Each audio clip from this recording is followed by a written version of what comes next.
Қаз 365 Нұран Әділет. Әкім мырза, жаңа сіз уақыттың ыңғайсыздығына байланысты жұмыс уақытын өзгеретінін айтып қалдыңыз. Сонда кімдердің жұмыс уақыты өзгереді? Қашаннан бастап өзгеруі мүмкін? Жалпы бұл уақыт өзгерісі жеке сіздің өзіңізге әсер етті ме? Халықпен кездесіп, қарастыру керек. Бір күн ішінде, мысалы, мен айтам, бұл әкімдіктер сағат 8-ден жұмыс істейді, сағат 5-ке дейін деп, ол дұрыс емес. Әрине қарастыру керек. Бұны істейтін болсақ, бәрін бірге істеу керек. Себебі балабақшаларды қарау керек.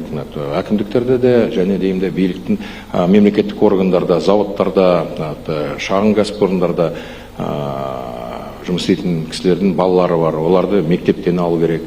Мысалы, балабақшадан алу керек. Ол үшін көліктің, айтып отырмын ғой, сағат сайын жүретін несін уақытсын деймді өзгерту керек шығар. Соның бәрін қарастырамыз. Ойлап отырмын, бір айдың ішінде бір шешімге келеміз деп.